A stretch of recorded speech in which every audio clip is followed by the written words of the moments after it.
We are getting our close watch of the stock market, starting with Jared Levy, Director of Investment Management for DBHW. Good to see you, Jared. Are you ready to put some money back into the market?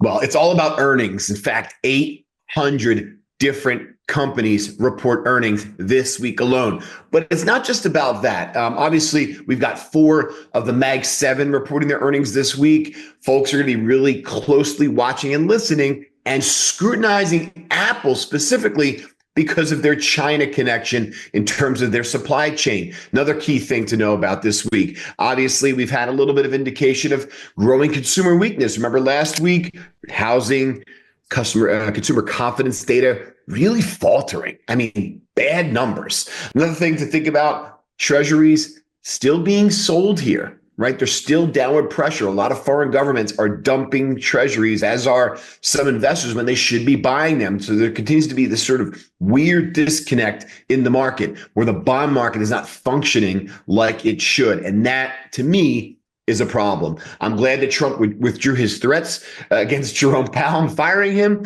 but I think there's going to be, again, continued saber rattling there, which hopefully slows down and hopefully gets the Fed to begin to lower rates, because I do think that they're behind the curve, Angie. I think that we need to get rates lower here. And I think that inflation, as much as it's showing up sometimes in food and in some other areas, I actually think it's been quelled unless these tariffs go into effect and ramp it up. So that's what I'm looking at. I'm still cautious here and not ready to start buying in mass just yet. Thank you for keeping us posted. Thanks, Angie.